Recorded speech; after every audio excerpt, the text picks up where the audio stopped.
अस्सलाम वालेकुम व्यूअर्स, आपको मेरे चैनल पर खुश आमदीद। आज की वीडियो में हम जानेंगे कंप्यूटर की बेसिक्स के बारे में। यानी आज के दौर में रहते हुए आपको कंप्यूटर की बेसिक नहीं आती तो छोड़ दो यार इस दुनिया को, क्योंकि दुनिया कितनी एडवांस जा रही है और आप अभी तक बेसिक्स में अटके हो।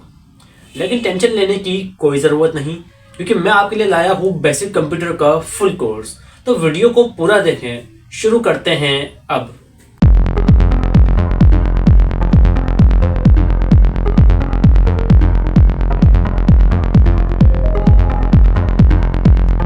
कंप्यूटर का नाम सुनते ही सबसे पहले आपके दिमाग में आता होगा कि कंप्यूटर होता क्या है। तो यहाँ पर एक सिंपल सी डेफिनेशन है कि कंप्यूटर एक इलेक्ट्रॉनिक डिवाइस है जिसे आप डेटा इनपुट करते हो, वो उसको प्रोसेस करता है और उसका रिजल्ट यानी कि उसका आउटपुट आपको देता है। चले मैं आपको थोड़ा सा डिटेल में समझाता हूँ। सबसे पहले आपको समझना पड़ेगा कि डेटा क्या होता है। तो आपकी इमेज, वॉइस, टेक्स्ट, फाइल, ये सब एक तरह का डेटा होता है जो आप अपने मोबाइल में भी डालते होंगे। जब आप इस डेटा को कंप्यूटर को सेंड करते हैं तो उसको हम बोलते हैं इनपुट करना। समझ आया? इसी तरह आपका डेटा प्रोसेस करने के बाद जो डेटा कंप्यूटर आपको प्रोवाइड करता है उसे हम कहते हैं आउटपुट। अब आपको इनपुट या आउटपुट का मतलब तो समझ आ गया, लेकिन अब हम समझते हैं कि हम ये सब किसकी मदद से करते हैं। जी हाँ, जिस डिवाइस की मदद से आप कंप्यूटर को डेटा देते हो उसको हम इनपुट डिवाइस बोलते हैं। जैसे आप कंप्यूटर को टेक्स्ट देते हो तो आप कीबोर्ड का यूज़ करते हो, तो कीबोर्ड भी एक तरह की इनपुट डिवाइस है। आपने गेम खेलने वाली जॉयस्टिक तो देखी ही होगी, जिससे आप अपने गेम में इंस्ट्रक्शन देते हो, तो वो भी एक तरह की इनपुट डिवाइस है। और ग्रोसरी मार्ट्स पर तो आपने क्यूआर कोड स्कैनर ज़रूर देखा होगा, जो डेटा को स्कैन करके कंप्यूटर में ट्रांसफ़र कर देता है, तो वो भी एक तरह की इनपुट डिवाइस है। और माउस भी, जिसे आप कंप्यूटर को इंस्ट्रक्शन देने के लिए इस्तेमाल करते हो, तो ये भी एक तरह की इनपुट डिवाइस है और बहुत सारी तरह की इनपुट डिवाइस हो सकती है।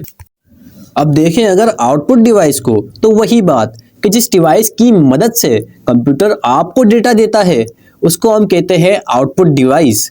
मिसाल के तौर पर मॉनिटर, जो आप काम करते हैं उसका रिजल्ट या आउटपुट आपको आपकी स्क्रीन पर शो होता है, तो वो भी एक टाइप की आउटपुट डिवाइस है। कंप्यूटर आपका डेटा आपको प्रिंटर की मदद से भी प्रोवाइड करता है, तो वो भी एक तरह की आउटपुट डिवाइस है। और आपने मल्टीमीडिया प्रोजेक्टर तो ज़रूर देखा होगा, जो कि वीडियो को पर्दे में दिखा रहा होता है।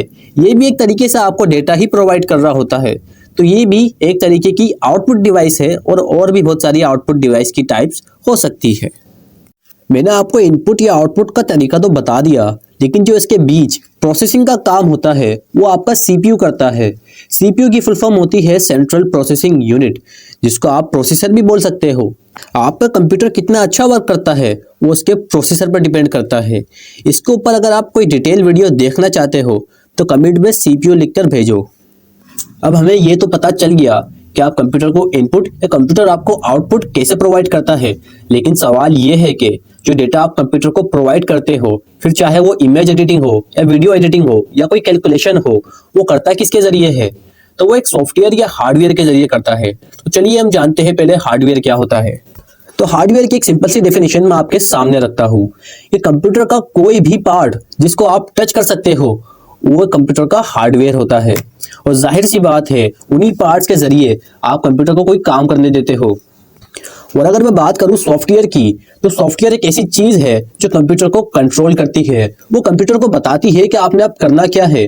इसकी दो टाइप्स होती है, पहली है सिस्टम सॉफ्टवेयर और दूसरी है एप्लीकेशन सॉफ्टवेयर। तो पहले हम सिस्टम सॉफ्टवेयर के बारे में जानते हैं।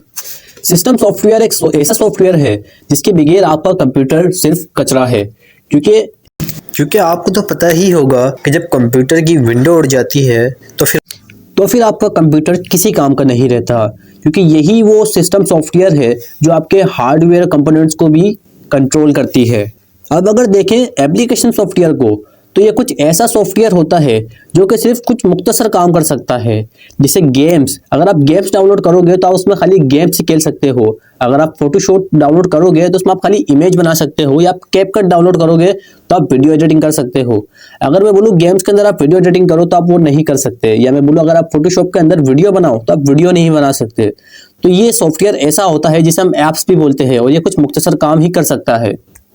मैंने इस वीडियो में कम से कम टाइम के अंदर ज़्यादा टॉपिक्स कवर करने की कोशिश करी है, लेकिन मैं आगे भी वीडियो बनाता रहूँगा। जो पार्ट आपको मिसिंग लगता है वो आप कमेंट सेक्शन में बताएं और वीडियो को सब्सक्राइब करना ना भूलें। अगर वीडियो अच्छी लगे तो आप लाइक ज़रूर करें।